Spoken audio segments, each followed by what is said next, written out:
세계의 역사는 전쟁의 역사라 하고, 전쟁은 곧 공격과 방어의 역사이며 침략의 역사였고 처절한 저항의 역사였다. 그 역사 속에서 최고의 방어 능력을 갖추었던 민족이 있다. 이 민족은 지리학적으로 침략을 받을 수밖에 없었고 실제로 수많은 침략을 받게 된다. 900여회가 넘는 크고 작은 외침에도 굴하지 않고 반만년의 유구한 역사와 고유의 문화를 지켜온 민족, 한민족.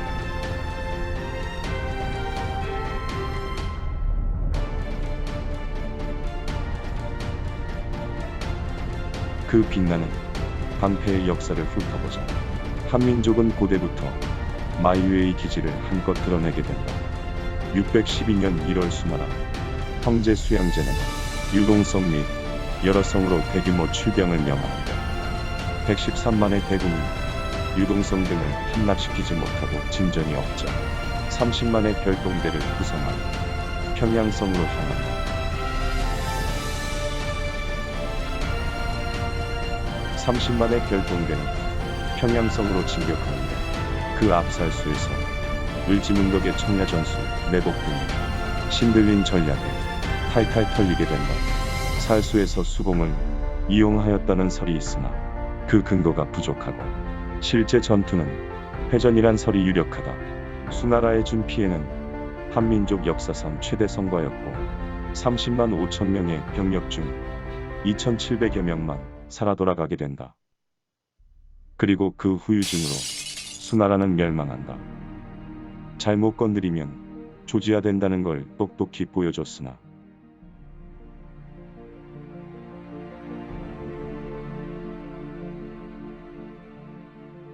당의 2대 황제 태종 이세민 고구려를 정벌의 목적으로 50만이 넘는 군대를 이끌고 고구려를 침공한다.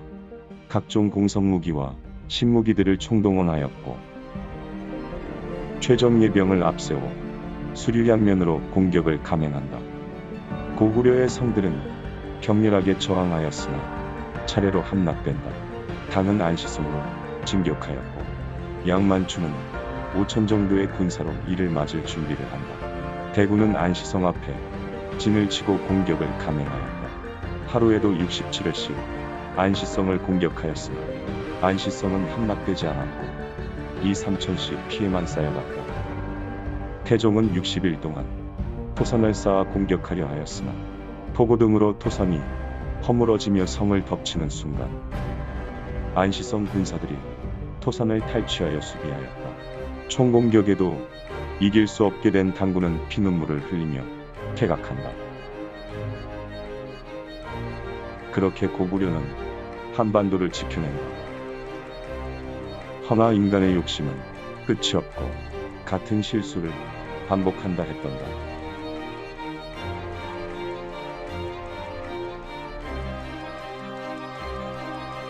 삼국 통일을 염원하던 신라는 당과 전쟁을 벌인다. 신라는 이근행이 이끄는 당나라군 6천을 가볍게 순삭시키고 전쟁 주도권을 가지게 되고 당나라 서린기는 20만 대군을 이끌고 신라의 측면을 공격하게 된다. 신라는 기벌포에서 약 2만의 군사로 당군에 맞선다. 크고 작은 전투가 20여 번 전개되었고 당나라 대군을 연일 격파하며 전쟁의 주도권을 완전히 장악한다. 신라의 지리적 이점을 이용한 군사운용 능력과 전략이 빛을 발하여 전쟁을 승리로 이끌게 된 것이었다. 전쟁 중 급히 취한 수급만 4천이 넘었다 하니 실제 피해는 그 배가 넘을 것이라 한다. 당은 대동강 북쪽으로 완전히 철수하였고 신라는 당을 완전히 몰아낸다. 이로써 신라는 한반도 남부 대동강부터 원산만까지를 경계로 삼국 통일을 달성한다. 민족의 시련은 중세에 이르러도 계속되고 강대해진 북방민족들의 침입은 끊임없었다. 고려는 다양한 방식으로 버텨내는데 먼저 916년 야유라보기가 일대 부족을 통합하고 요나라를 건국하게 되고 거란의 소손령은 6만을 80만으로 뻥카치며 고려의 항복을 요구하였으나 서희의 눈은 피하지 못하였고 서희의 언변 앞에 살살로가 강동육주를 놓고 간다.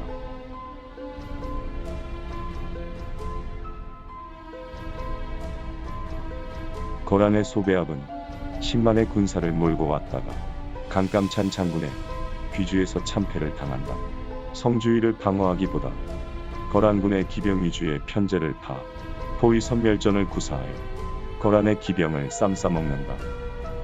1376년에는 외구까지 함선 20여 척을 이끌고 와 전라도의 군영을 공격한다. 이에 최영 장군이 출병하여 왜구를 토벌하는데 이를 홍산대첩이라 한다.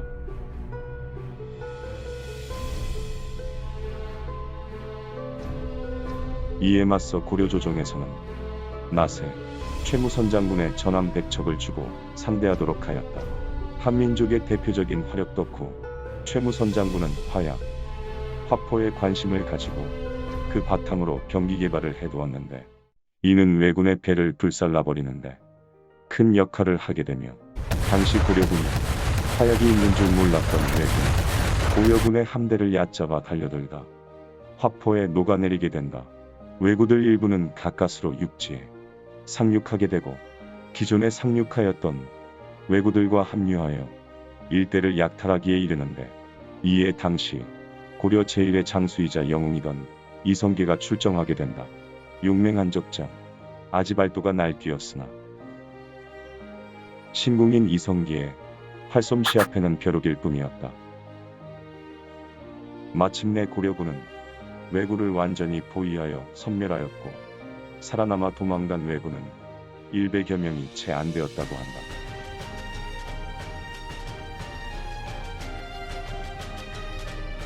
왜놈들은 잊지 않고 또 찾아오게 되는데 임진년의 왜놈들이 벌인 난동 임진왜란이었다. 동래성부터 한양까지 15일 만에 초토화되고 선조는 뭉진을 떠난다. 그럼에도 불구하고 여러 영웅들은 치열하게 싸우고 있었다. 양반부터 백성 승려, 노비에 이르기까지 나라와 민족을 위해 싸웠고 7년에 걸친 전란을 막아내게 된다. 이순신의 한산도 대첩.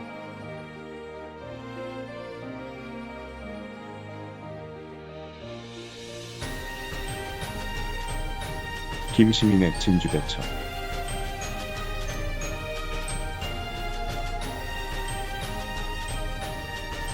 권율의 행주 대첩.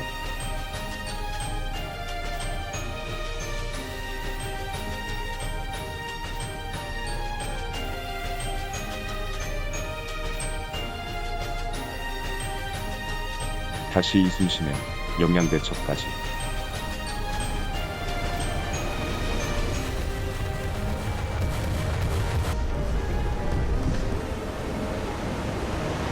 그 뒤로도 한민족은 수많은 외세의 침략과 압박 속에서도 굳건히 자리를 지키며 역사를 써내려간다. 세계 1위의 전투력, 방어력을 가졌다고 단정하진 못하나 적어도 세계 최고의 방어 능력을 가진 것은 분명하다. 신라왕조 1000년, 고려왕조 500년, 조선왕조 500년. 세계적으로 결코 흔치 않은 이렇게 긴 왕조들이 말해주듯 한민족의 지키고 저항하는 능력은 가히 세계 최고였던 것이다. 비록 부족했으나 한 민족에 빼앗지 않았고 작은 민족이었으나 큰 민족에 강간하고 똘똘 뭉쳐 이겨내 세계의 중심으로 나아가는 민족. 지금까지 한 민족이었다.